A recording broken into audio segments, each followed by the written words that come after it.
A block A of mass m1 rests on a horizontal table. A light string connected to it passes over a frictionless pulley at the edge of the table. From its other end, another block B of mass m2 is suspended.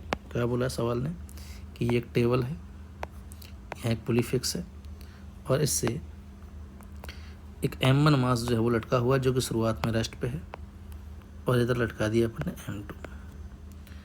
Then आगे क्या कहा है, the coefficient of kinetic friction between the block and the table is mu k. यहाँ coefficient of friction mu k given है हमको। Then when the block is sliding on the table the tension in the string, बताइए कितना होगा कि अगर ये block slide कर रहा है तो m2 नीचे आएगा तो ये आगे जाएगा, तो इस रस्सी में टेंशन पूछा हुआ कितना आएगा। क्लियर। अब जो स्लाइड ही कर रहा है तो मैं साफ साफ कह सकता हूँ कि इस पे लग रहा होगा नीचे m2g, तो ये नीचे आएगा a एक्सीलरेशन से, ये आगे जाएगा a एक्सीलरेशन से, तो इस पे टेंशन आगे लग रहा होगा और इसको रोकने के लिए इस पे फ्रिक्शन पीछे लग रहा होगा ब्लॉक के मोशन के अपोजिट में।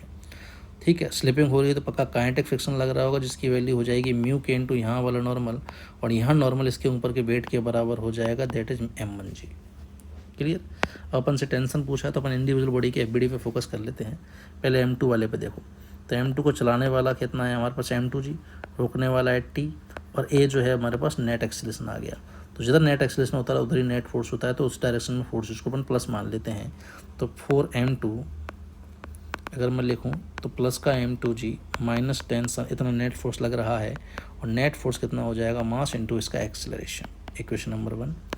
यहीं अगर मैं 4m1 की अगर बात करूं तो m1 का एक्सेशन आगे है, ठीक है, t की डायरेक्शन में, तो t नेट ज़्यादा रहा होगा, तो t प्लस में, काइनेटिक फ्रिक्शन माइनस में, कितना नेट फोर्स होगा, ये हो जाएगा मास इंटू इसका एक्सीलरेशन। अब हमसे पूछा है टेंशन, ठीक है, तो अपन क्या करते हैं, इनमें से a को एलिमिनेट कर देते हैं।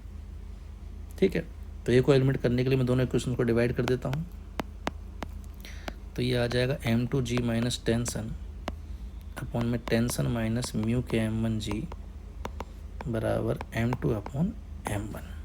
ठीक है, सिंप्लीफाई करते हैं इसको,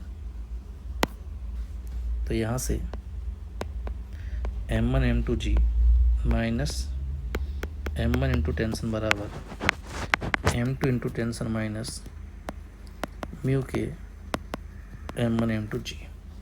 ठीक है, टेंशन को एक तरफ लेके आते हैं, तो m1 plus m2 into tension, बाकी को लेफ्ट साइड में, तो m1 m2g, यहाँ 1 बच जाएगा, ये इधर जाएगा तो केवल म्यू के आ जाएगा इधर, तो टेंशन की वैल्यू हो जाएगी m1 m2g 1 प्लस म्यू के अपॉन m1 प्लस m2। अब देखते हैं जरा ऐसा ऑप्शन कहाँ है, तो यहाँ पे पहले में m1 m2 बट 1 माइनस है, यहाँ पे ऐसा एक्सप्रेशन ही नज़र नहीं आ रहा, यहाँ भी ऐसा नज़र नहीं आ रहा। यहाँ अगर तुम देखो तो m1 m2g 1 प्लस म्यू के अपन m1 plus m2, fourth option will be the correct answer. ठीक है बेटा, अगला क्वेश्चन देखते हैं।